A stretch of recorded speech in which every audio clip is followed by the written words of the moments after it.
with letting people in. Julian? Hey, sorry about that. I just got the link when you emailed it to me. I thought it was a Facebook Live event, so I'm waiting like, Oh, sorry. Facebook. Right. I just saw your email too. So We had sent it to Adrian, so I'm not sure if that we were kind of going through him. It must have got lost in the mail. So I just was like, I never got it, but we're here now. There we go. Okay. Yeah, how's things? Oh, okay. Yeah, things are good. We had a lot of members say they wanted to come, and people email us directly, but we don't have very many people on tonight. So I don't know if the week just got away from people, but well, as with any event, you can plan for whatever you want, but it's not always what happens. But we've got a little bit of time to play with, so we might as well all try and learn something. Yeah, exactly. And I'll just quickly introduce everybody to you if you want. Cool. So I'm Lindsay Eason with, I got some grant funding through Emotive BC for the last couple of years. I've been planning some of our in-person events, and then we're switching gears a little bit this year. We did have one in-person event in the fall. Awesome. And now we're gonna make some videos, and we're just starting to do some online events now. So Randy is our president and co-founder with Christine Vandermeesh here. So these two met on a ferry with their Teslas, had a wonderful conversation, and the Comox Valley Electric Vehicle Association was born from that. The dream comes true. Pre the release of the T3. That's why we both bought used S's, because we were chomping at the bit. We couldn't wait that long. I signed up for a 3 back in 2015. It seems like eons ago now. Wow. I know. Is it that early? Well, maybe not that early, but anyway. Yeah.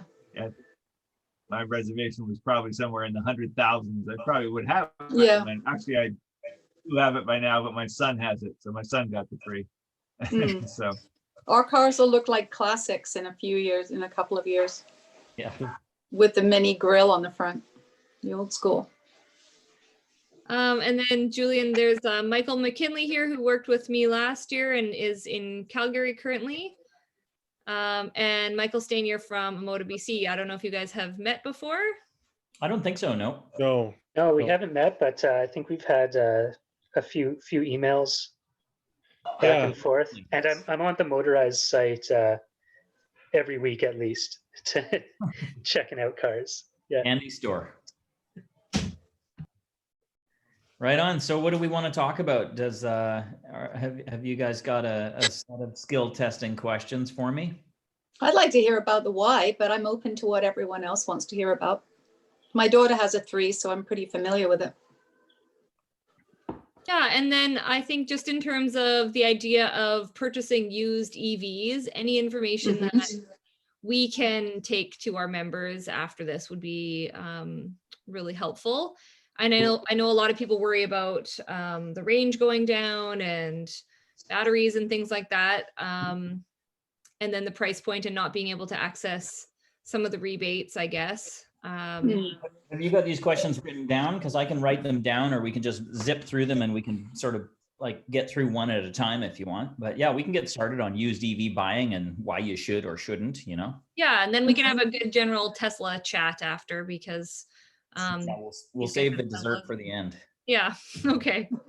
Okay, cool. Just wanted to ask, are we recording this session, Lindsay? Let's record it. I'll hit record right now. I think it's already recorded. It's already recording? Yeah. Awesome. Okay, I wasn't sure. I'm on a new device, so. Okay.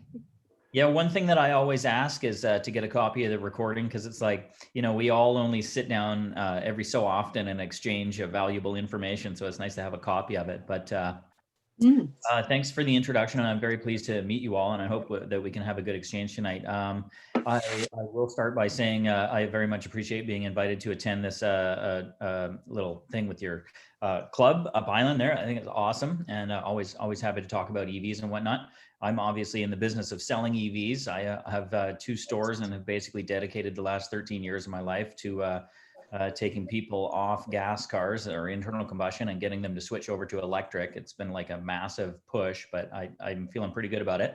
But of course, I definitely rely on support from locals to keep the business going. So having said that, yeah, I think there were a couple questions, Lindsay, that you started off with about the used EVs. What was the first one that you'd like? Yeah, maybe just talk about the general influx of cars. Like, what kind of cars are you seeing right now? And yeah, what's the kind of turnaround with purchasing?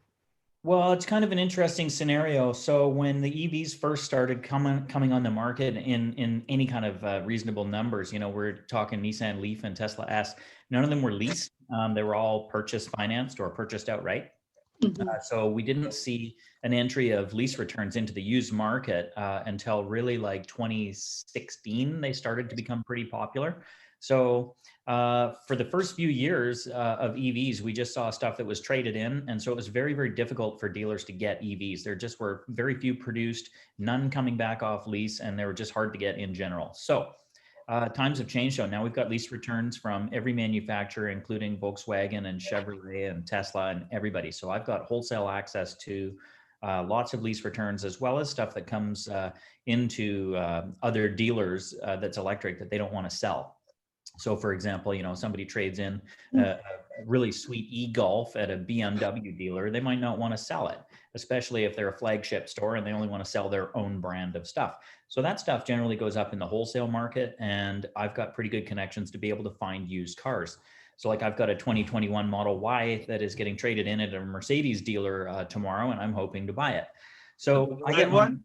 The red one? No, I've already got the red one. It's sitting in my driveway right now. And I got a white. Okay. Yeah, but yeah. So where do they come from? Why are they coming back? Yeah, it's kind of right now 50% between lease returns and maybe 30% trade-ins at other dealers and 20% trade-ins at my store when people come in to get something that's newer, bigger, better, faster, whatever. That's kind of where they come from. And you'd asked about what's most popular. It used to be the Leaf. And then, you know, a small portion of the segment was made up of i3 and I don't know, e-Golf and a bunch of other stuff. The Fiat 500 saw a big surge in popularity last year as a lot of the 2017 lease returns started to come back. So they've provided a pretty neat entry-level EV for first-time owners and sometimes second cars. You know, somebody spends $100 grand on a Tesla and they love driving EV, but they don't want to take their Tesla to Costco just to stuff it full of things. So they buy a Fiat to rip around in, and if you get a dent in it, you don't care so much. It's 17,000, not 100,000. So we saw the Fiat 500 get pretty strong. That's a pretty good seller. The Nissan Leaf kind of has been like the biggest volume for us since we started. We've sold almost 1,000 Nissan Leafs. Okay. But I think the Tesla Model 3 and next year the Y will probably be the most common models for us. Bolts have played a really big part in our sales for a while, and they're on again, off again, depending on what GM is doing for incentives and whatnot. The Bolt is kind of a sweet spot for consumers because, like, we've done this interesting calculation where if you take the purchase price of a vehicle and you divide that by the number of kilometers you get on a battery charge, you can come up with your purchase price per kilowatt hour or per kilometer of range, I think. Yeah, it's your purchase price per kilometer of range. You're looking at used cars. And the Nissan Leafs, like a 24, 30 kilowatt hour Leaf or an e-Golf or something like that, most of the cars, they're between $130 and $140 per kilometer of range. But the Bolt comes in around $77 on average. So the Bolt has, made itself right at home in a lot of people's driveways because you just get the most amount of range for the least amount of money. So different buyers come to us for different things. If you want performance, you're buying a Tesla. If you want economy, you've got like a bunch to choose from, including i3s and Leafs and e-Golfs and all that stuff. And if you want, all-wheel drive and luxury, well, you can buy an Audi e-tron or maybe an I-Pace. So now there's something for everybody, and we've got lots of different streams of inventory coming in. Was that a run-on sentence? Great. Yeah. Question on the Fiat 500. What's the range on the little Fiat? Worst case scenario, 80K in the winter with the heat cranked, and best case scenario, summertime driving under ideal conditions, 145. How does that compare to the Spark, Randy? Almost identical. It's very similar. A little less, I think. I mean, it's slightly less, I think, than the Spark can do about 160 in the summer. Oh, you know you know. how to squeak every kilometer out of it. Yeah, with a tailwind, but the hot day. But yeah, Yeah. it's similar. I think the Fiat didn't. The EPA score for the Fiat is a little bit less. I think it might be 120 or 100 something. It's 134 for the Spark. But I'm interested Yeah. in a smaller EV, but living where I do, it's not practical for me. I barely make it into town and back, you know, and I'm not willing to put myself under that stress. Mhm. So I'll be riding my big boat of a Tesla for a while. yeah, well, they'll make a smaller one soon. That's It'll come. okay. I'm fine. It's good. I'm just a little bit. I've always wanted a small one like your Spark. I like your Spark. I've got a Spark. You can have it. Do you? Yeah. What year is it? It's a 16, just a base model. It's Oh like, yeah. I don't know, Okay. $13,000. Anyway, I shouldn't sidetrack car. the conversation. So you were talking about the kilowatt hour price on the Bolt, which is Yeah, great. We've got a few people in our club with Bolts, and they seem to really like them. Mhm. Yeah, they're a pretty good car. I mean, you can look at each model of EV that's out there and you can see whether, or you can see where the money has gone. Like Tesla has put their money into technology, and not just technology of the material, but technology of the manufacturing methods, and connectivity and a bunch of stuff, and safety and whatnot. But it's really cool because they started from, Tesla started with no bad habits. Every other automotive manufacturer started with, decades and Yeah. decades. Sometimes They over started fresh. They started clean. The So- only downside I would say with owning a Tesla, from my point of view, is if you don't live in a major city, getting service is tricky. Yes, Not impossible, but not easy. downright difficult. Yeah. Yeah. And I think that actually kind of, I hate to use the word, but it kind of sucks. Well, it does kind of suck, and that is definitely a price that early adopters have to pay. Yeah. But it is a But trade. it's not really early adoption at this point. It was in 2017. It's not in 2021. Yeah, that's right. But here we are living on an island, right? Mm. Don't worry, there's There no any- Ferrari service on the island either. But Tesla sells more cars than Ferrari does. I should hope so. They're fraction the price. Yeah. Okay. So we've gone over we talked about value of these used cars. Where are they coming from? What's most popular? What other kind of questions do we want to answer? So with the idea of range and battery life and where, say people have used their 4-year lease and then they turn these cars in, are they living up to those specs that they kind of came into with, or is there some depletion in that?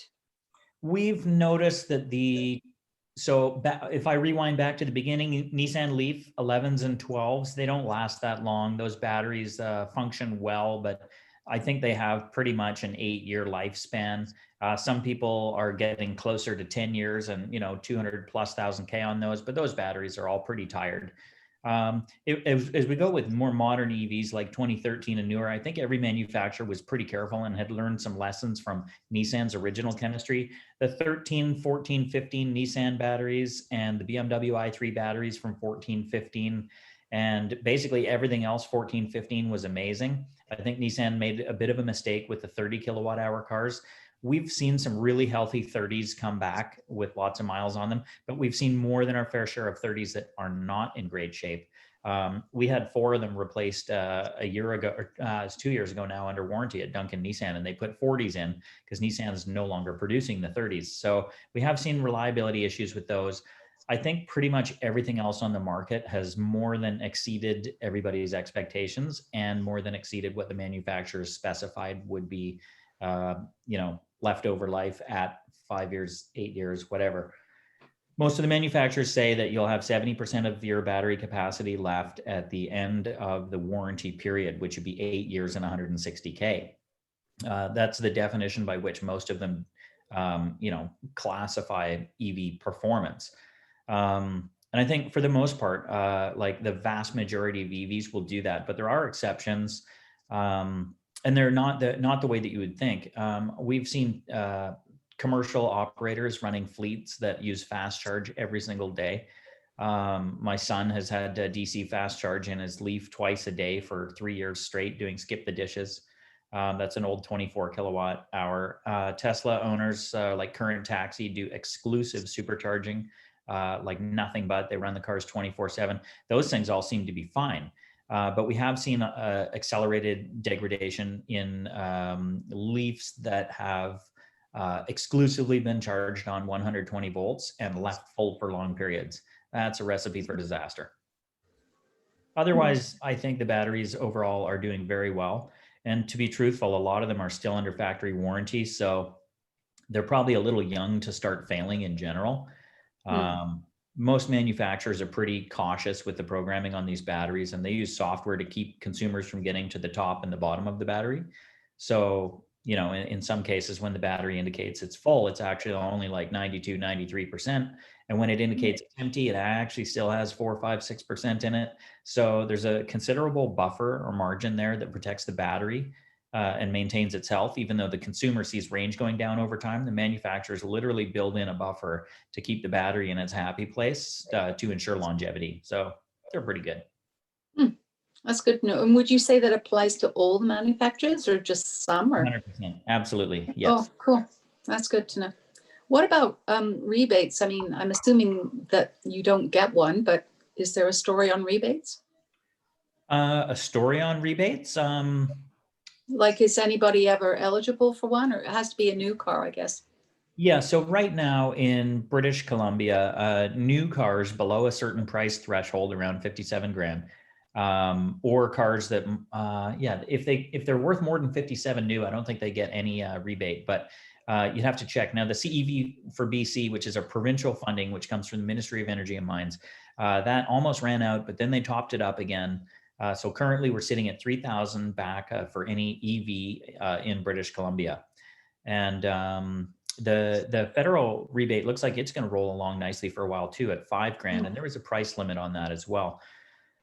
It's likely that we will follow suit with what Quebec did in offering a provincial tax discount, or I don't know, a little tax rebate, provincially speaking, for used EVs. Oh yeah. Is that in the pipeline? Do you know? It is in the pipeline. We don't know exactly when it's going to happen, but John Horgan has officially made the request and made it known that that is a priority and it needs to happen. Okay. So in other words, you might see a PST on a used EV be 3% or 0. Is that the idea? Or? Yep, that is the idea. A reduction in the cost of provincial sales tax for clean energy vehicles. Right. Yeah. And does that include hybrids or just full BEVs? I don't have any information on that. I would speculate that they would lean towards battery electric, but I don't know. Yeah. How about well, I was going to ask about scrap it.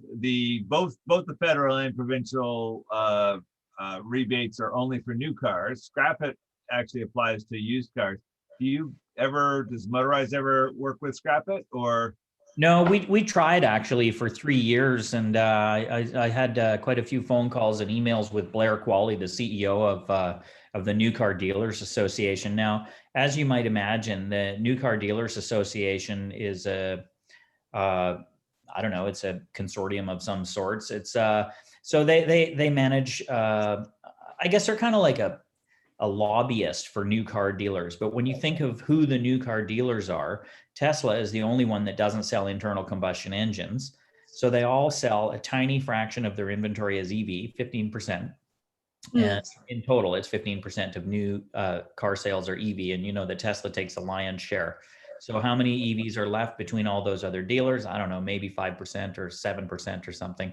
Anyway, so basically you got a group of gas car dealers that wanted to find a way to sell EVs. And they've been doing this for a long time. It's actually a pretty good program, but it is, it's an exchange of the consumer's carbon credit value for making the switch. So because it's only administered by the New Car Dealers Association, it's only available at new car dealers, which can be translated to gas car dealers. So if you have an old car, use the program, but you no longer have the rights to your own personal carbon credits that you've generated by making the switch. So read the crazy. Yeah. Yeah, I haven't known anybody that has used Scrap It for a used EV, but it does say on the website you can get $3,000 back for doing that trade. But in terms of how the what do they call them, tickets that each dealer gets a certain amount, vouchers, yeah. And so Chevy is the only one in the Comox Valley that has gotten these vouchers, and they only have a certain amount. So it would only be if they had a used Bolt on the lot that they could then do that switch over, I think. Yeah, they could actually sell any brand of EV at the Chevy dealer. They just need to apply with, they need to submit the vehicle information to Scrap It, and the Scrap It ticket or voucher has to be attached to a specific VIN. Yeah. And then, but you know, a Nissan dealer can sell a Volkswagen, and a Chevy dealer can sell a BMW. But I mean, it is a good program because it does incentivize somebody who owns a gas car to get it off. Oh yeah, it's a Yeah. great program. And Yeah. is good. Hmm. And it's good for consumers. Yeah. Now, what about, I don't know why I'm asking you this because I should know, but we do have an EV mandate in BC, or we have one coming? Well, we have one, yeah, and it's pretty Yes. aggressive. We're supposed to be 100% electric by 2040, but I think those manufacturers that haven't gone fully electric by then probably will be merged with somebody else or taken over or acquired or something, because we're going EV really fast. I wonder if they'll have to bring that date forward because other jurisdictions are. Yeah, they may. I think bringing the date forward isn't necessarily going to help anything, but what really would help is if government gets behind things like battery recycling and manufacturing, and helps the technical side of things. You know, to be honest, we've got a lot of oil industry personnel that are going to find themselves working less and less, and until they're ready to start remediating oil wells, I think our government should be using carefully procured tax money to get, soon to be unemployed oil workers started up in EV technology and clean energy technology. I think that's where BC can become a real winner. So pushing the date forward on EVs, probably not going to speed up EV adoption, but training everybody for the back end and providing support for industry moving forward, that I think that's what we need to speed things up. Did I butt in here? Anyway, I had a question on the Bolt. Been looking at the prices on Bolts in the States. I think they're currently not covered by the federal rebate, although that could change under Biden said he might extend the rebates beyond the 200,000 or whatever the sales limit was. But Bolt prices in the US are 30% less than they are here. And I'm wondering if you are aware of that or looking at that. You can get a Bolt in the States for mid-20s US, and they're high 40s here Canadian. It's a big arbitrage. Yeah, Chevrolet in Canada and the US is cutting the price on those. They want to move some inventory. There's a new bigger Bolt that was just launched, and so they'd probably rather sell that one at a higher price. But any stock that they have on the older units, they're gonna try and get those things gone because they don't go up in value when they're sitting in parking lots. Yeah. So buy them while they're cheap. You think the prices?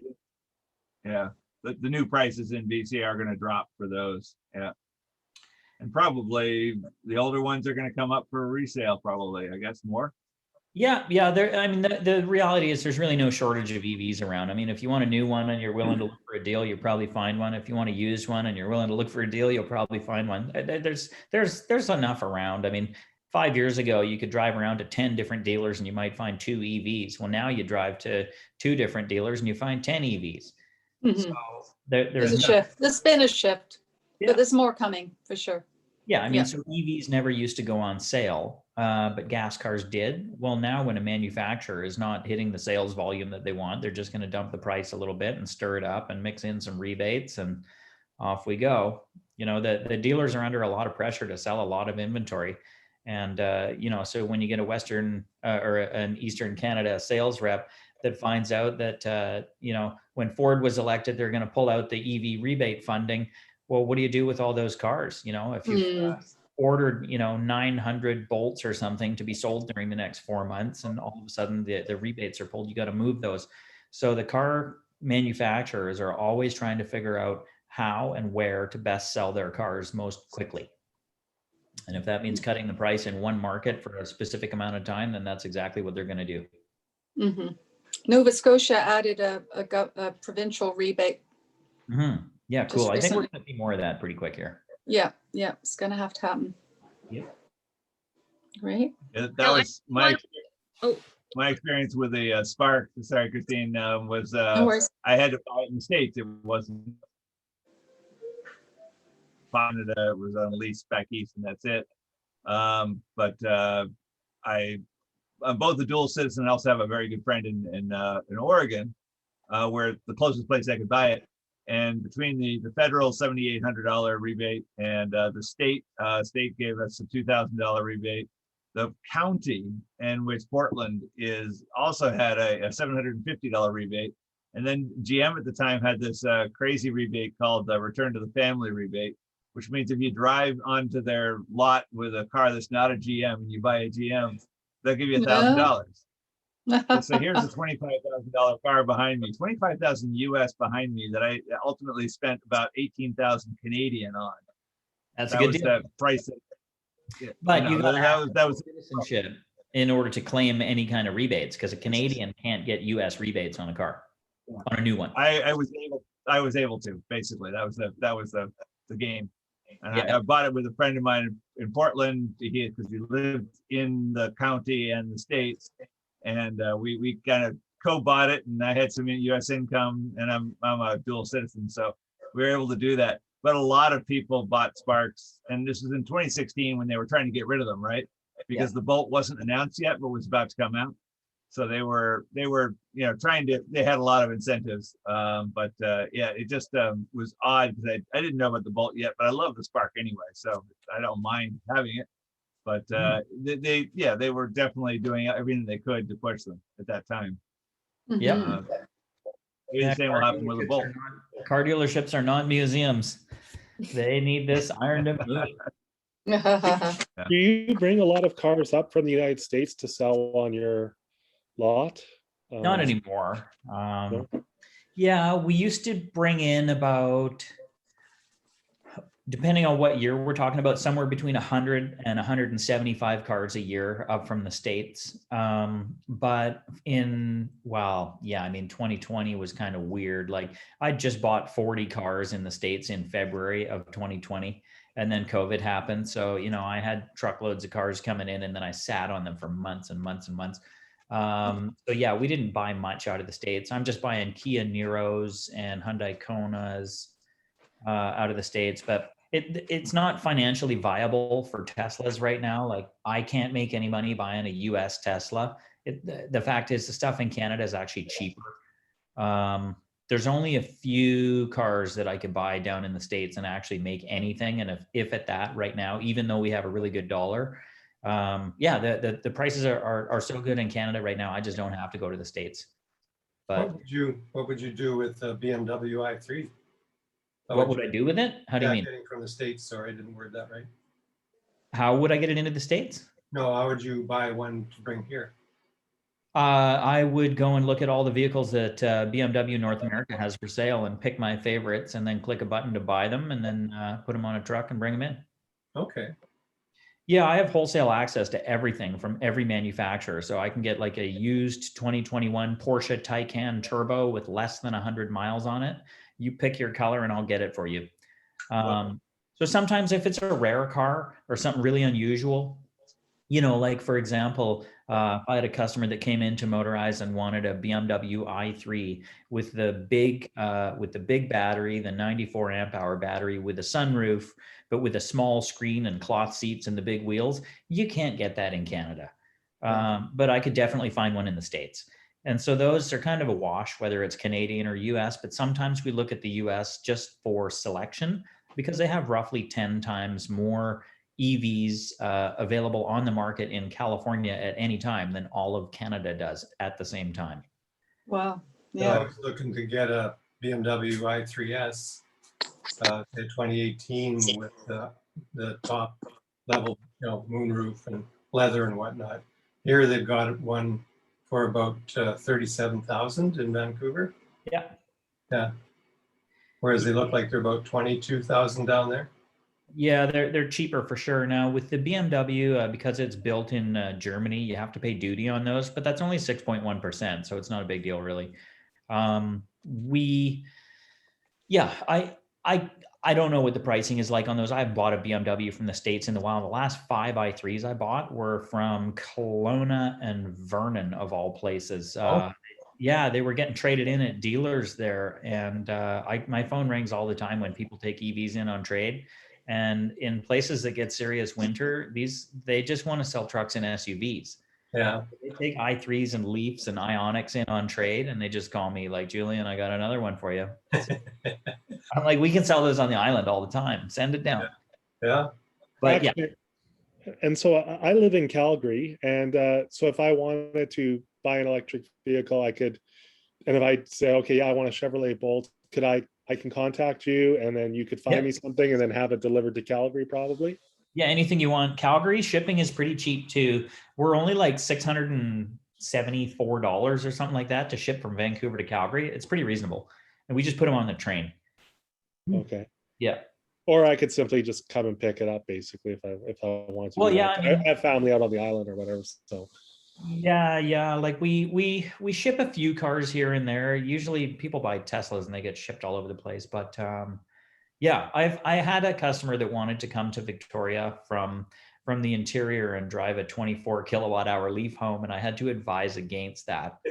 In the winter, I'm like, this is not going to work. You don't understand. This is not happening. So, but yeah, if you bought a suitable EV, yes, sure, drive it home, no problem.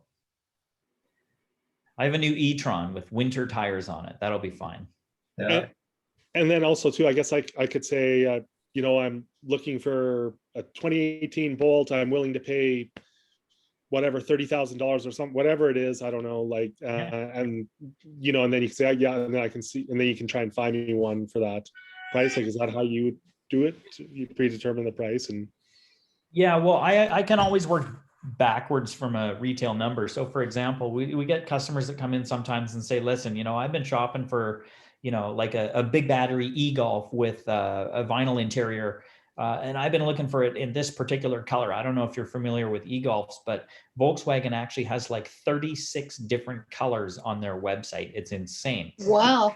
Yeah, it's not like Tesla or Nissan or BMW who's like, these are your 5 colors. But no, so there's seriously over 30 colors on the Volkswagen website. So occasionally we'll have somebody come in and say, listen, this is my dream car. I want this car in this color. And we can't get it in Canada. So for that kind of stuff, yes, we will go and find a car. And if a customer says, you know, geez, I've been saving and this is what I have, I don't have any more, we can just take the retail number, deduct our known expenses, because we, you know, it's pretty predictable how much these things are going to cost to get them through the system. And yeah, we take a cut for us, like, you know, enough to keep the doors open and pay a commission to a sales guy who's eagerly typing away on his keyboard all day. And yeah, we can kind of figure it out. And then I know what my buy price has to be on the car, so we can take a look at all the wholesales. And if the buy price lines up with current wholesale, then we can definitely find a car. And if the price budget is not enough, then we just say, no, we can't do that. But yeah, we usually have about 600 EVs to choose from every week. And half of those are, you know, back east or somewhere that we don't want to look at. And, you know, some of those might not be suitable or might have body damage or whatever. So we'll look at a group of 600 cars at the beginning of the week, and we'll probably narrow it down to maybe 75 to 100 that we're actually interested in. And if some of those are good matches for our clients and are going to, you know, fit the bill, then those are the cars that we'll buy. are one of the specifications that, you know, a customer might say to you, like, you know, I mean, obviously the batteries, they degrade a little bit. I know that they're getting a lot better now. They're pretty good these days, but do you know before you buy the car that the battery in that particular car is in good condition, like it's 95, 90% of what it was originally, or do you determine that, or do you just kind of Well, it's a great question. Michael, when we started selling EVs, I used to go down to Seattle with an OBD2 scan tool, and I would pull reports on 100 cars, because some of them were amazing and some of them were horrible. And if I didn't pull the reports on them, we were just kind of left blowing in the wind. And when you're buying, you know, 10 or 20 cars at a time, it's kind of a large check to be writing if you're not totally sure on the batteries. And at the end of the day, if I have an issue with a client and they're not happy with the car, it's me who pays. So yeah, I'm pretty careful with batteries. Having said that, I think we had the most amount of disappointment in 30 kilowatt hour Leafs. There are still a few really, really solid 30s floating around. And if we see one at 12 bars today, we know it's a superior, totally above average battery, because most of them are at 7 or 8 or 9 bars, depending on what kind of climate they're from, right? So yeah, if you see a good 30 that's still at 11 or 12 bars, you know it's a great one, because they haven't produced them since 2016. Basically, every other EV on the market is their batteries are built so conservatively that they're shooting for longer life and lower performance. Like, you don't get a ton of range out of these older batteries, but you do get really good, reliable, long-term service and good life out of them. So I have yet to have to pay for a battery in any EV. I have deliberately gone looking for EVs that were a little low on battery life, but still within warranty. And I mentioned earlier in the call, we had taken a few of these into a Nissan dealer to have replaced, but we just looked for cars that were known. We bought cars in hot climate and just brought them in and had new batteries put in under warranty, which falls within the, warranty. But it's just the cars are under warranty for a certain amount of mileage and time. And if they fail before that, then they're covered. But yeah, we can't even find any more of those 30s. So everything newer than that, and everything from Volkswagen, Chevrolet, and Tesla, and BMW, they've been fantastic. We have very, very few complaints to make about batteries in general. So I don't think consumers really have to worry about it. If there's not a problem up front with a car, then you're not going to be able to really predict anything. And we don't buy cars with rough batteries. If we do, we just part them out. Julian, John here. Hey, John. Hi.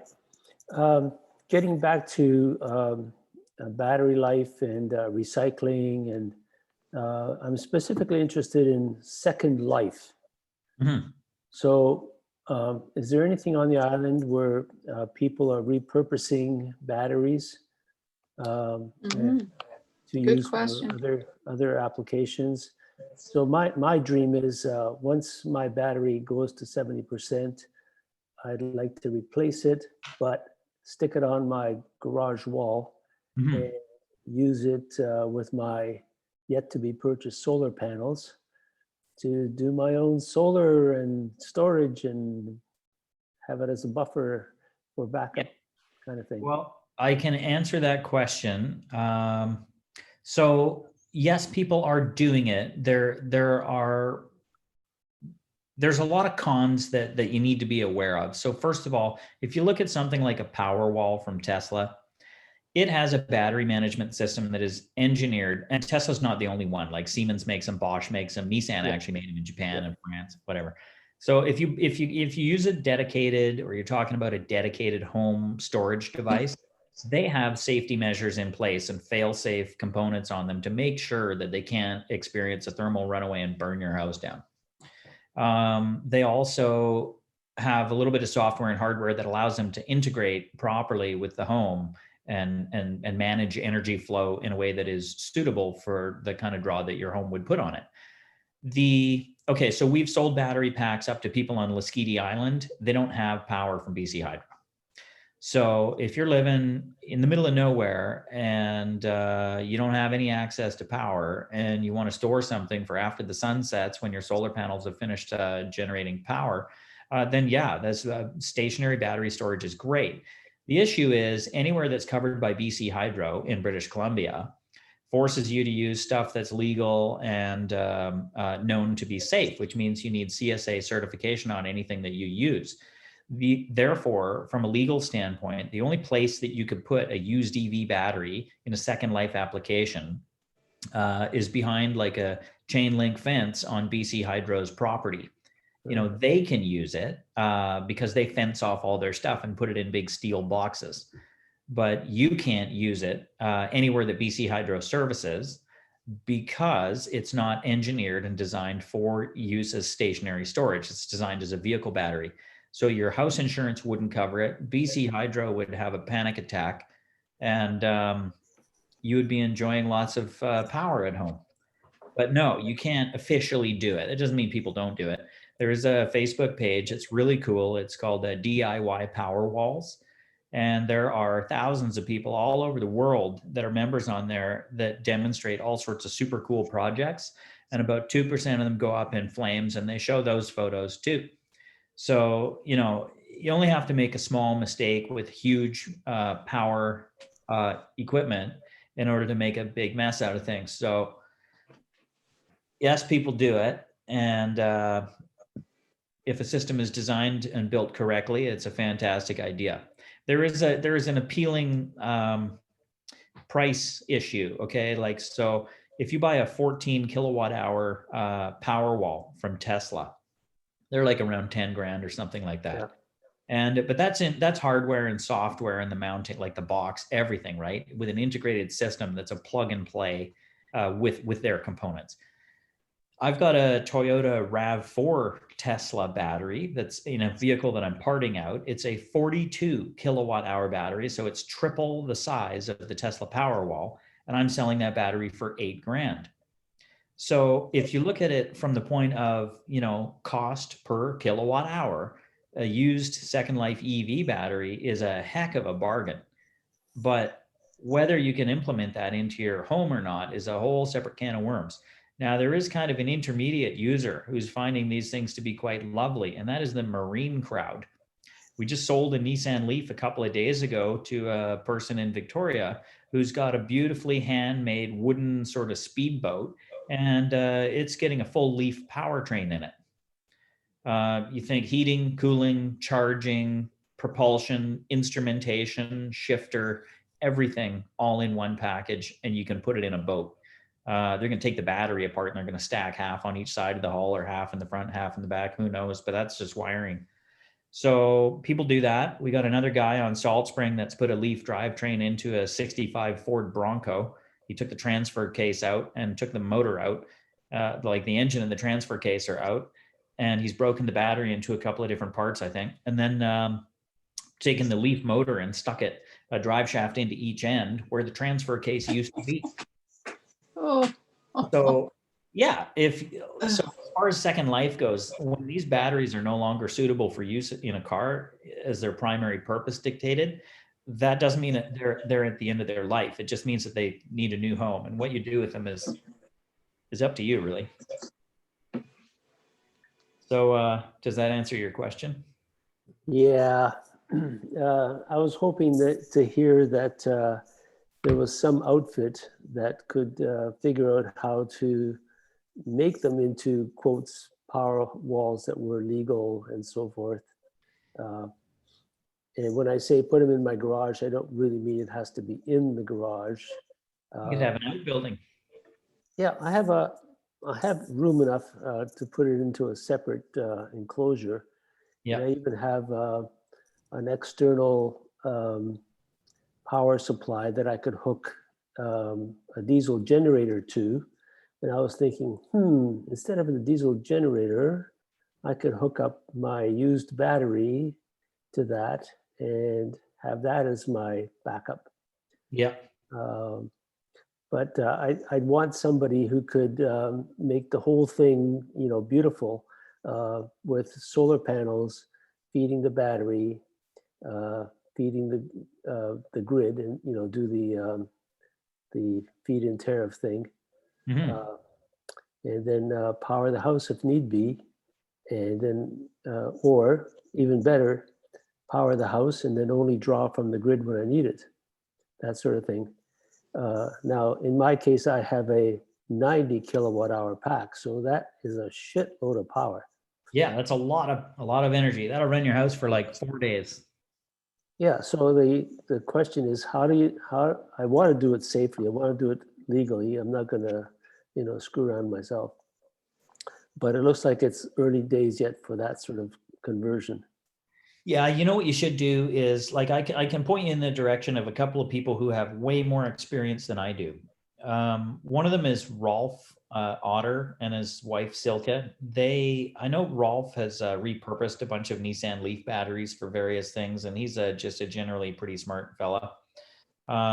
You can find him at teslaxcanada.com, I think. He did a tour with his Model X and a trailer all across North America, all over the place. And they did it in a website, so you can probably contact them through there. I think it's teslaxcanada.com. Okay. And the other guy, there's a guy and a girl in Chemainus that you should talk to. I'll wait till you're finished writing that and I'll tell you who they are. Right. Yeah. The other people are Drew and Carolyn Harkos, and they own a company in Chemainus called We Go Solar. And I visited their facility 2 years ago and was super impressed. They specialize in off-grid equipment supply.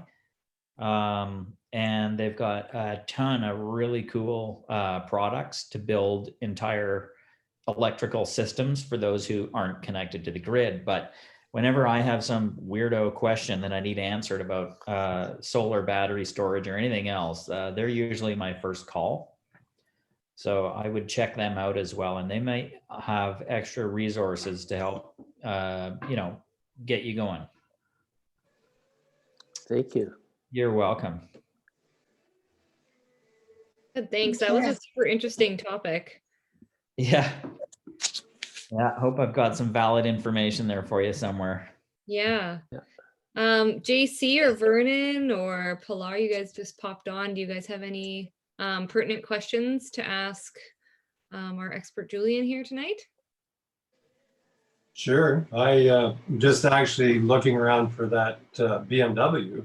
So I guess I'd talk to you sometime and we'd work out what you would come up with for one of those. Yeah, if you email the store, I wouldn't personally do it. I take about 3 weeks to get back to emails, but Adrian is my operations manager and he'll get back to you in about 10 seconds. Okay. Yeah, if you contact him, his email is just adrian@motorize.ca and tell him what you want and he'll tell you if he can find one. I just put the emails in the chat there for you, Vernon. Okay, thanks. That is amazing. Thank you very much for that, Lindsay. No worries. So do we want to talk about Tesla Model Y? Mm-hmm. Yeah. What do we want to know? I want one. Good. You I just have bought one on Monday. It's pretty cool. Mm-hmm. How do they differ from the 3 other than size? Yeah. Yeah. Okay, so there's a few things like, where do we start? Clearance.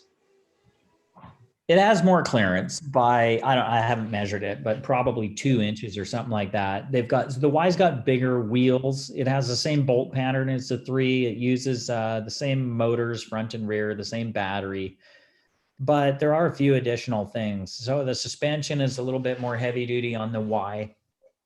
The ground clearance is greater. The brakes are not exactly the same on the Y. I believe the calipers are the same, but there appears to be a slight rotor difference. I haven't taken exact measurements, but the wheel size is bigger on the Y. Now you can get a Y with 19s, 20s, or 21s. You can get a 3 with 18s, 19s, or I don't even think you can. Oh yeah, the performance comes with 20s. So yeah, overall wheel diameter selections for the Y are bigger. The overall tire diameter is bigger on the Y. So, if you have a 20-inch Model 3 wheel, the size of the tire on there is going to be a shorter tire than the tire that goes on the 20-inch wheel Model Y. So larger circumference, regardless of what rim size it is, the Y always has a larger circumference tire and wheel. It is heavier. There's a couple of features that you might not notice until you look really close. Like, for example, the 3 does not have dual pane glass, but the Y does.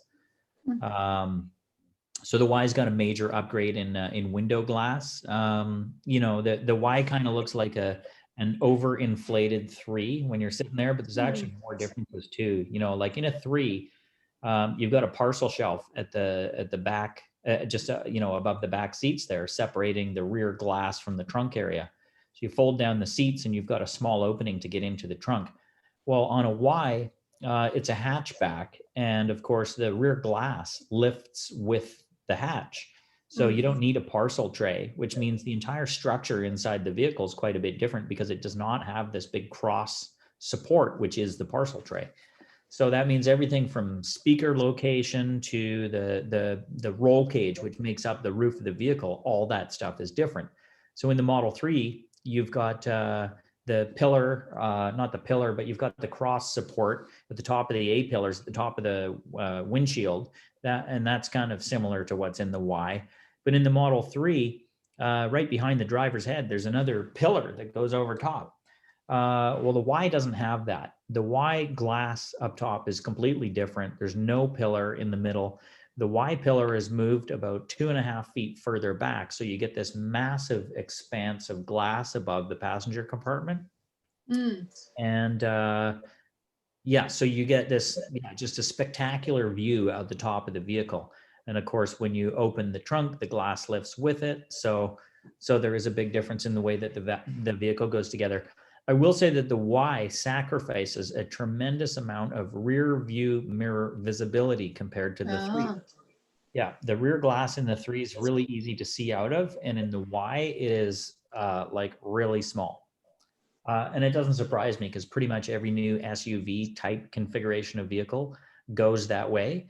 And it is that way because you've got this big cross support at the top where the hatch hinges on the vehicle. It's a big structural member, so it cuts into visibility.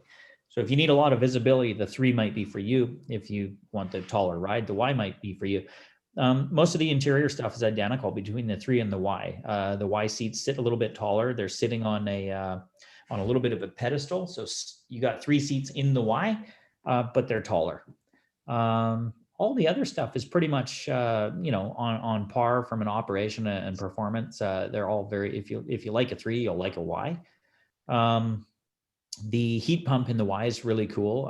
The new 2021 Model 3s now come with a heat pump as well, but the Y was the first one to get the heat pump, the octo valve. It is really efficient. Yeah. That's seats. What's that? 7 seats. Well, yeah. So I haven't seen a 7-seater. You can get them with 5 or 7 seats right now. I don't know that they have actually produced any with 7 seats. I've got a friend that's waiting for one right now, and it's been delayed a few times. He ordered the standard range plus rear wheel drive with 7 seats, which for a while was available on Tesla's website, and then it was gone, then it was back, then it was gone. But apparently you can still get them by phone. But the rear seats are much like the Model S rear facing jump seats that were available, and they're intended for people like 90 pounds and under in the Model S. I don't know what the class, I don't know what they're advertised at, but they're not for, 6'3" adults. They're for smaller people. Yeah. But as far as other changes go, there's not a whole lot. Tesla has done a really good job of using as many of the Model 3 parts on the Y as humanly possible. There is, of course, one massive difference in that the Model Y uses the mega casting. So the rear structure of the vehicle, which would normally be made up of like 172 individual steel parts, which are adhered all together by means of adhesive and riveting and laser spot welding and a ton of different techniques.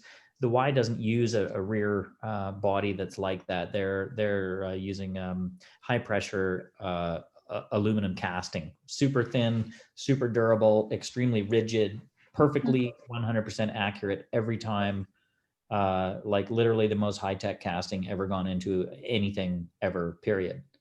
So the Model Y has a magnificent chassis that no other manufacturer on the world can touch in terms of performance, quality, and reliability. It's like amazing. Julian, what happens when that gets rear-ended? What happens when your mega cast gets dented? They sell harder to fix parts for it.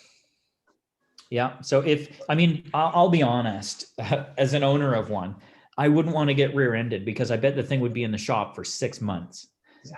But Tesla does sell actually replacement components for it. So when they designed the mega casting, they had to account for the likelihood of it being smashed at some point. And from Tesla's perspective, they design their vehicles so they are really good at staying out of collisions. However, if they get rear-ended or hit by a runaway garbage truck, there's not much you can do about that. So Yeah, just like BMW and their i3, they have a monocoque chassis on the i3 on the body part, which is called the life module. Well, if you smack one of those things up, it's like, well, the whole thing's made of carbon fiber. What do I do now? Well, manufacturers actually sell replacement parts, and then accredited body shops who have proper training in how to cut out the damaged area and insert and properly affix the new factory component. They are repairable. If not, like if a replacement is not in the cards, then they are repairable to some degree. So it shouldn't be a problem. Good to know. Yeah. You're But- obviously a fan of the Y. I'm a technical nut, and I really enjoy cars and trucks and basically anything. I mean, I've got racing engines in my basement that I'm building for motorcycles, and I built model airplanes, and you name it. I love stuff, stuff that turns and does things. But I'm definitely following every EV manufacturer in general. And I do really like the Y, because I think it has more technology and more innovation than anything else on the market today, period. Which is why I just bought one. Yeah, and Yeah. Tesla have been compiling data on EVs for a while now. Yeah, they're smart. They sold a connected car with more connectivity. They manage their own connectivity, unlike every other manufacturer who has to use Orbcomm to handle all their communication. Tesla's got Starlink, so they've been selling connected cars to people who want connected cars, and they've been working on a communication system which is which is now able to handle more data than anybody else can handle. And they're feeding all that information into full self-driving AI. They're learning faster than anybody else can, and they have an unassailable lead. Like the other manufacturers will never catch up to Tesla. They will make some amazing stuff, but they will never catch Tesla. Now, What could stop you from buying like a BMW? What's their limitations or problems? They're great cars. And I know BMW is going to build some big, like high-powered, all-wheel drive luxury sedans and SUVs. It's all coming. So, soon enough, for people who don't need to have the latest, greatest thing, but they want a really specialized vehicle, like BMW makes really cool stuff. If you've been driving a BMW for the last 25 years and you love it, and you've had 5 of them, and you go look for an EV, you might get in a Tesla and think, well, this is too sparse. It's too plain. It doesn't feel like my BMW. Yeah. If BMW doesn't have anything on their showroom floor that really appeals to you, you'll walk and you'll go to Mercedes and say, where's your EQC? Which I might add is not coming for another 2 years, even though it was supposed to be here last year. But anyway, and you'll go look around. Maybe you go to Volvo, maybe you go to Polestar, maybe you go to Jaguar, and you go find something else that lives up to the way your BMW made you feel. So yeah, BMW is going to have an EV for everybody. It's going to take them a little while to get there, but the i3 is already a really popular car for totally different reasons than Tesla and Nissan are popular. So there's a right EV for everybody. Not everybody wants a Tesla, and not everybody cares if it's the world's safest car, because the other ones meet all the government standards too, So I like Tesla. I like anything that's high tech. I like anything that's reliable, anything that's innovative, anything that makes people's user experience better. I like quality. So yeah, I don't have a beef with any other EVs. I haven't been a fan of the smarts, because I've had more than my share of problems with those things, which is frustrating. I really loved the Toyota RAV4 EV when they first came out, but as I mentioned earlier, I've got a battery out of one because this car was damaged in a collision, and it's like, it's not worth fixing the car because it's got a noisy motor. And, I'm not going to spend 10 grand on a motor for a car that would only retail for 20. So I'm parting it out. So there are some EVs that don't excite me too much, but in the grand scheme of things, I just like Tesla because I think they really are the best. But the other stuff's awesome. So, Yeah, I like the technology, and the BMW, I found that was really attractive. Yeah, they're fun to drive, like really, really fun. Mhm. And they're good. Their batteries are rock solid. Their heating system is great. Their seats are exceptionally engineered. They're really cool. BMW's i3 is a phenomenal car. I love those things. I taught my daughter how to drive in one of those. Oh, Yeah. Yeah, so no complaints there. Julian, John again. Hi, John. Hi, so back to Christine's point about servicing Teslas. What's the chance of getting body shops and the like Tesla certified so they can work on the cars and fix them on the island? I just had a talk about that with Rob, the manager at Boyd Auto Body in Sydney, because he was complaining that he can't even order any parts for Tesla. They have to go through Fernie's. I called Tesla a few weeks ago, or more like 2 months ago now, because they had come out with a new vendor agreement so that I could apply to be an authorized vendor so that I could sell Tesla parts. But then they said, no, we're not going to let you do that because you don't have a service facility. So you can't order parts if you're not going to install them. So Tesla's at this weird stage where they're not like, a mature automotive business. And I'm glad that they're not a traditional mature automotive business, but they haven't figured out a few things like selling parts over the counter. And I'll get back to that in just 1 second. I'll tell you, I've got a funny story about my personal car that kind of blew my mind. But anyway, as far as servicing goes, when I was speaking with Rob from Boyd, I said, well, why don't you guys get Tesla accredited, which is no big deal. If you want to service Audis with aluminum body panels, you have to go get certified. You send your technician down. It's like 15 grand for training. And hopefully enough people smash up their cars that you can make some money in the first year and get part of that back or all of it. Who knows? But Tesla's the same thing. Anybody can send a technician down. But at Boyd, they said, well, every Boyd is equipped exactly the same. Same thing with Craftsman Collision, a lot of these other chain stores. Boyd's got 400 locations. Well, if they want one of them to be Tesla certified, they all have to be Tesla certified. And then you've got this issue of them sending people down to California for training, and then they get back and they've got a quarantine for 2 weeks. And the Tesla training seminars are slowed down due to COVID restrictions. So it's like, well, how do you implement a rollout of 400 stores to get them all certified? Even though a lot of the materials and procedures are going to be the same as other cars that use aluminum bodies anyway. But you want the training, you got to pay for it and get it done. And a lot of collision repair places are really struggling right now because, fortunately for us, cars are getting safer, and all the modern active safety features in cars keep them from getting into collisions as frequently as they did in the past. So if you're in the collision repair industry, your worst nightmare is cars that avoid crashes, because you make money when they crash, and now they crash less. And you get into situations where automotive repair facilities, collision repair centers, want to build up a work order just big enough that it's below the write-off threshold. Because if the car's written off, they make $0. They get paid for an estimate. Here's 2 hours labor. Have a nice day. Hope that feeds your staff of 10. No, so they want to fix these cars. And you've also got, when you go to sit down with your insurance broker, when you buy a new car at a dealer or used car, they say, oh, do you want a replacement cost policy? And it'll cost you like $900 to have the car covered for 4 years with ICBC or some other policy provider. So that if you wipe out your car, instead of fixing it, if it's above a certain threshold, they'll just buy you a new one, and they'll cover the cost for you to buy a whole new car with tax and everything, rather than paying you a depreciated value. So you got all these things working against automotive body places. That business is getting thinner and thinner and thinner in margins, and cars are getting safer and safer. So there's fewer cars going in there. So these body repair places are kind of a dying breed. So what Tesla's done is they're being super proactive. Number one, they're selling their own insurance so they can handle claims in-house. They don't have it in Canada yet, but they will.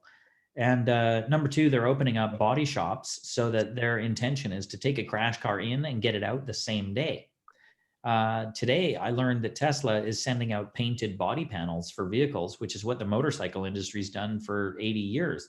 But the automotive industry has only ever sent dealers unpainted parts. So once the parts arrive, like, that's really nice, but somebody's got to paint them, and it's got to be a perfect match. and it's got to be perfect. And don't screw it up when you're putting it on the car. Well, that's a problem for people who have never worked on a Tesla before or any other high-end car. It could be a Jaguar I-Pace, it doesn't matter.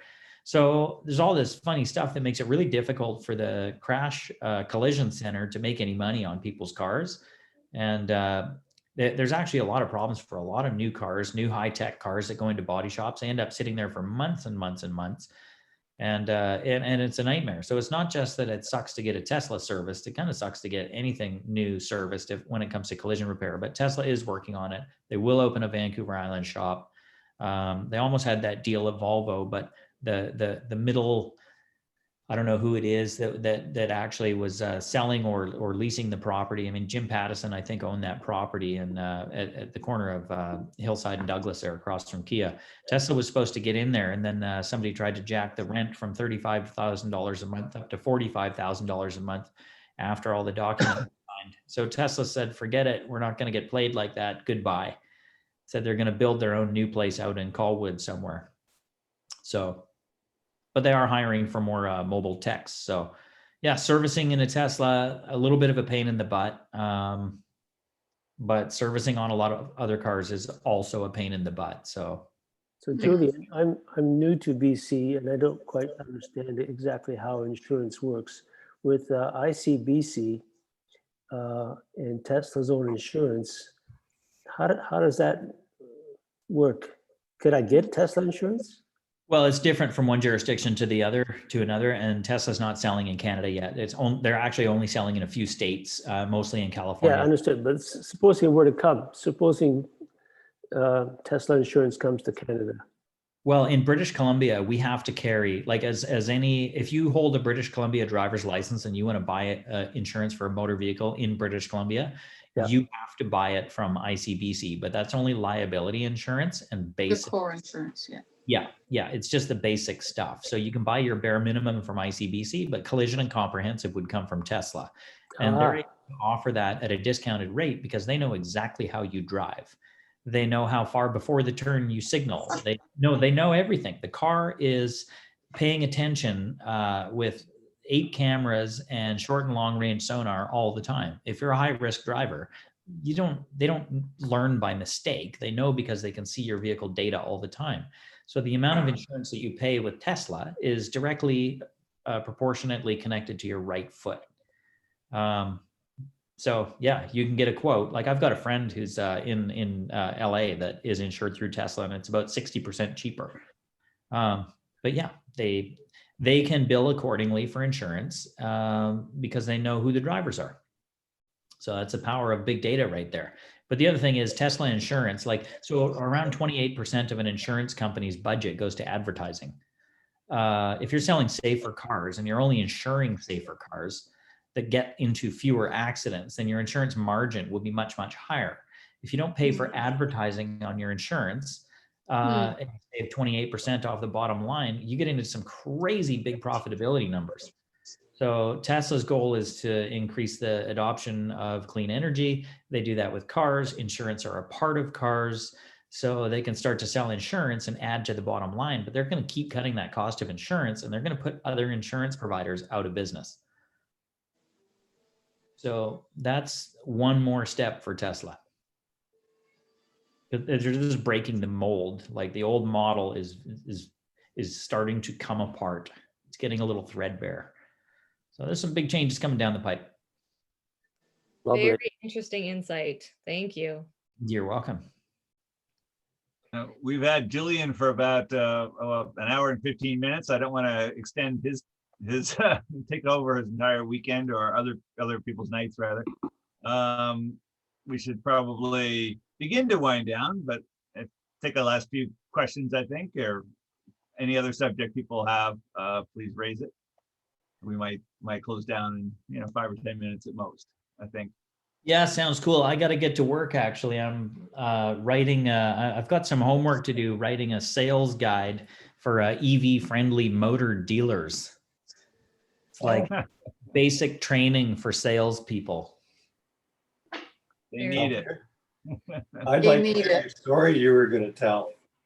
Oh, the story. Okay, so I took my Model 3 to I had a Model 3 Standard Range Plus, favorite car ever, till I got this new Performance Y. But anyway, yeah, I just wanted to get a couple of parts for it. Like actually, I didn't want to get any parts for it. Okay, I use this thing like an F-150. I've put lumber in it. I've towed dirt bikes with it.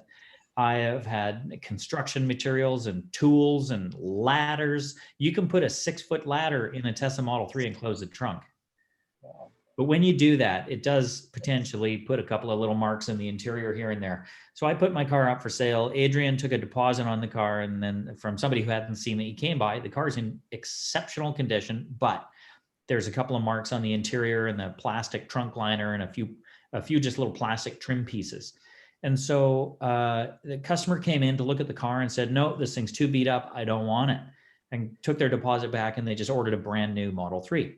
So Adrian calls me up and says, oh, I lost the deposit because a couple of there's too much wear in the trunk. And there's the big plastic, surround on the inside of the trunk lid. And then there's the trunk sill. Anyway, so, with a Lexus or a BMW, that'd probably be $500 to replace those parts. So I said, well, let's just call Fernie's and ask how much the parts are. And yeah, the trunk sill protector, I was thinking at least $175 for that. It was $22 from Tesla. And I'm like, wow, that's really cheap. And the main trunk cover was $62, I think. So I was like, okay, just order it. And then the seat backs, the back of the driver's seat and the back of the passenger seat, the big, huge, it's like 3 feet tall, the huge black surround on the back of the seat, $122 a piece. And I'm like, that is cheap. I mean, if that was a Porsche, that would be $900. I just priced one out for a Subaru for a guy that spilled paint in his car today. And yeah, it was $3,500 to buy the interior trim pieces to clean up the paint in this Subaru Forester. Yeah. True story, oil-based paint. Put the lid on the paint every time. Yeah, anyway. So I was like, wow, these parts are so cheap. So I called Kurt at Fernie's. I'm like, hey, buddy, can you get these parts in for me? And it was a message, and I get a phone call back from the lady at the front desk. She says, yeah, we can get the parts, but you got to bring your car in to have them installed. We're not allowed to sell you the parts over the counter. And I said, well, it's like take me less than 10 minutes to put the parts on. I don't actually want to waste half my day driving the car to you to drop it off, to have the parts put on. Like I can literally do it I could do it before I'm off the phone. They snap on, they snap off. And she says, I'm really sorry. Tesla's got us under agreement. We can't sell parts over the counter. If we are selling parts, we have to install the parts. I've never heard of this before. This is not normal, but Tesla they haven't been selling parts for long enough to understand all the repercussions and understand what people want to do with parts. And so when you order parts for Tesla, you have to provide your VIN and the mileage, and technically you got to bring it in. So it does, from a servicing and parts procurement perspective, it's like a tongue twister. Yeah, it's a little bit weird. And, it would suck to be a North Island resident and EV systems warning come on or something like that. It's like, okay, what do you do now?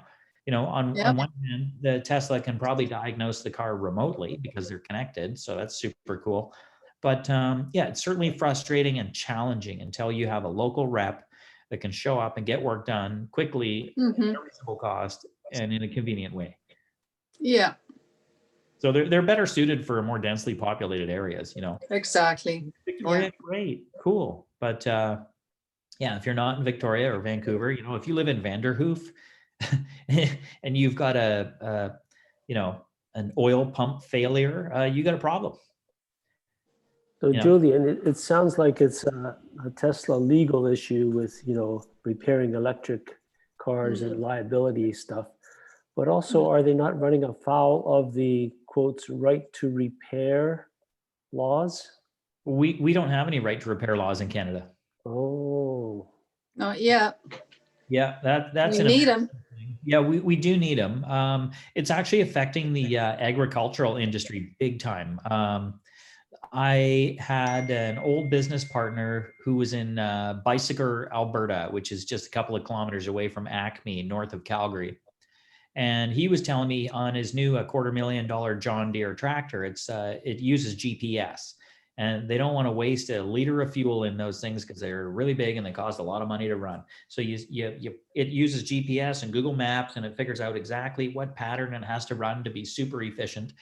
and the computer failed on one of these things. So he just got one from a wrecker and went to put it in, but it wouldn't work. And apparently you have to take it to the dealer. Well, this is like a 70-ton machine that would cost like $4,000 to transport to the dealer. And so Wow. if he could get the dealer to come out to the vehicle to plug in his scan tool to allow the new GPS computer to talk to the unit.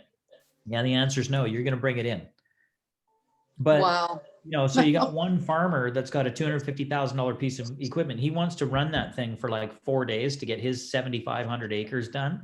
And then he loans it to the neighbor who loans it to the neighbor, and that gets utilized by the whole community. And you've only got a week to deal with this stuff. You can't like let it go an extra 2 weeks. If it rains, you lose your crop. So that's where right to repair really started to hit home for people in Canada, but it hasn't really been a problem in the automotive sector because there aren't that many people that want to fix Teslas on their own. There just aren't that many of them in the grand scheme of things. But it's not just Tesla, it's also Mercedes and GM. GM says you don't own the software and you don't own some of the hardware on your car. You own the car, but you don't own the computer stuff. And so whether you actually own your entire Chevy Bolt or not is up in the air. And it's the same thing with every manufacturer. So this is a case where legislation hasn't caught up with the physical reality. So yeah, it's a bit of a problem for Tesla, and it's a bit of a problem for every other manufacturer too. But on the lighter side, we get things like free updates. And it's not like a Nissan Leaf when you need to update the map. It's $475 for a new SD card. I bought 10 of them in the last year because they get lost at the auto auctions. But you'll never pay for that with Tesla. It's free all the time. You get free upgrades. So you know what I mean? You win some, you lose some. Oh yeah, I love my car, but it's just annoying that I have to make an appointment in the NIMO or the supercharger and wait for like 2 weeks or 3 weeks before it suits his schedule to be there. And I get there at like noon or whatever, and he shows up at like 1:30. Oh, joy. Yeah, and that's happened a couple of times. And there's no, oh, sorry, I'm late or anything. It's just like, here I am. Was that Jared or Jason? Jason. Yeah, I don't think it's his fault. I think he's just super busy. Jason Guys. also should not be talking to other humans. I've known Jason for 25 years, okay? And he is an amazing technician, but he should not be talking to people. He's like Grumpy Cat. And he does a great job for Tesla getting stuff done. But the bottom line is he should be a service manager somewhere behind a desk because he's not very friendly at times. Sometimes he's great. But yeah, I know Tesla needs more service reps. And yeah, Tesla owners are going to pay the price of slow service until they get more service reps over here on the island. They used to come over from Vancouver. They hired 2. I think they're trying to hire another one right now. And hopefully Oh, it's different in the Lower Mainland. One time I was at the ferry terminal with a flat tire with a big nail stuck right through my tire. fun. And I'm not kidding you. I'm at the front of the ferry lineup and it's like, uh-oh, you know, I'm going to go back to the island with this flat tire. And they were there in like 10 minutes. Not That's Tesla, but amazing. who they hired. And the They're guy working with took the yeah. whole wheel, switched the whole wheel. And it, Perfect. and they made it all go smoothly. Like they talked to all the ferry workers down the line. They'd already talked to them and they knew this guy was coming. That's they- very they- convenient. Oh yeah, it was very impressive. Well, it sounds like that was a good experience. They're not always great. I'm waiting to get one of my cars in, and it'll probably be 3 weeks before I have a service appointment. But Well, that was on the 24/7 number though. That's why. Yeah, there you go. Well, I got to get going. I keep hearing this ding, ding, ding, and people are messaging. I think my kids want to bug me for a little while, so I got to sign off. But I'm very glad that we had a chance to go through some of this stuff and talk about EVs and how relevant they are on the island and all the the pros, cons, ups, downs, and everything else. It's certainly nice to connect with you all. And if you come up with some more questions, I'm not opposed to doing this again. I'd love to see more people on board, and I'd love to see you guys send colleagues, friends, and family members down to buy EVs or ask questions whenever you need to. It'd be really appreciated. Awesome. Well, we already Thank you so have. much. We've already sent several people to you. Well, thank you. I very much appreciate that. I'll be coming too. Of course. Yeah. Yep. Yeah. Vernon and Michael will be great. hitting play soon.